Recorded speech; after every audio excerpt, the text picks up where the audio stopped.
Movie 3 idiots में राजू का scene याद है।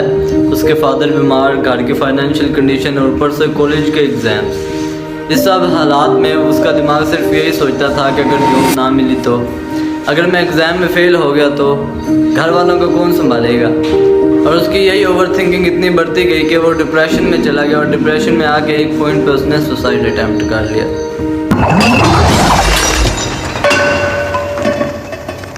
तो ओवर थिंकिंग ने उसका दिमाग और ख़राब कर दिया, जबकि फोकस और काम रहने से प्रॉब्लम को सॉल्व भी किया जा सकता था।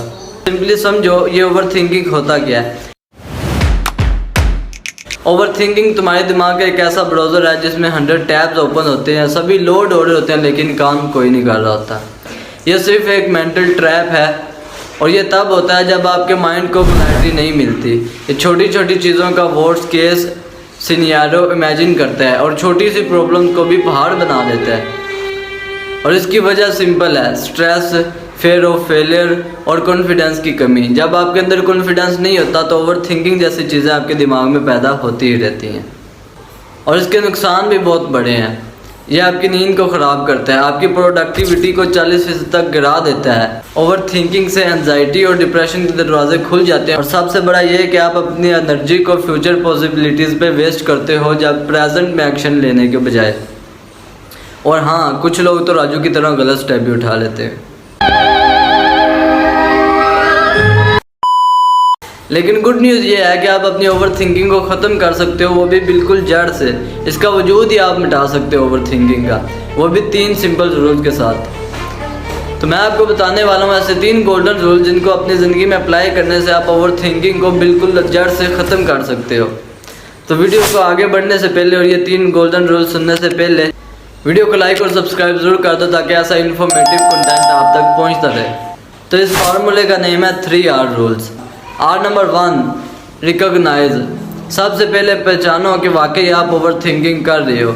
देखो कि आप एक चीज़ को बार बार सोच रहे हो लेकिन उसका कोई सोल्यूशन नहीं निकल रहा, तो वहीं पर रुक जाओ और खुद से क्या हो, yes this is over thinking. Awareness तुम्हारी हाफ प्रॉब्लम्स को सॉल्व कर देती है। R number 2, refocus. दोबारा फोकस करो। अब उस प्रॉब्लम से ध्यान हटा के एक एक्शनेबल स्टेप लो। फॉर एग्जाम्पल, अगर तुम्हें एग्ज़ाम की टेंशन है तो इंस्टेड फोकस करो कि मैं 2 पेज अभी रिवाइज कर लेता हूँ और बाकी बाद में।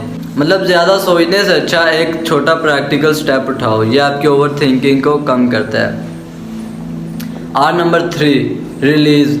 जो चीज़ तुम्हारे कंट्रोल में नहीं है उसे दिल से छोड़ दो। फॉर एग्ज़ाम्पल, अगर तुम कंटेंट क्रिएशन स्टार्ट करना चाहते हो और अगर तुम वीडियो बनाना चाहते हो तो तुम अभी तक यही सोच रहे हो कि लोग क्या सोचेंगे। देखो, अब ये लोगों का सोचना तुम्हारे कंट्रोल में नहीं है। लोग कुछ भी सोचेंगे अपने ज़हन के मुताबिक, अपने दिमाग के मुताबिक कुछ भी सोचेंगे, ये आप पे डिपेंड नहीं करता। आप उनके बारे में सोच के अपना दिमाग ना ख़राब करो। इसलिए जो चीज़ें तुम्हारे कंट्रोल में नहीं हैं उन्हें छोड़ दो। और जब तुम ऐसी चीज़ों को छोड़ोगे कि जो तुम्हारे कंट्रोल में नहीं है, उनके बारे में सोचना ही छोड़ दोगे, तो ओवर थिंकिंग नाम की चीज़ तुम्हारे जहन में पैदा ही नहीं होगी कभी।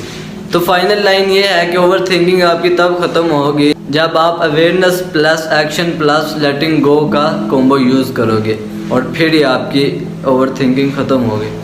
तो आई होप आपको ये 3 रूल समझ आ गए होंगे और आप इनको अप्लाई करके ओवर थिंकिंग को ख़त्म कर सकते हो। और ऐसे मज़ीद इन्फॉर्मेटिव कंटेंट देखने के लिए मुझे सब्सक्राइब करना ना भूलना। मिलते हैं नेक्स्ट वीडियो में, तब तक के लिए अल्लाह हाफिज़।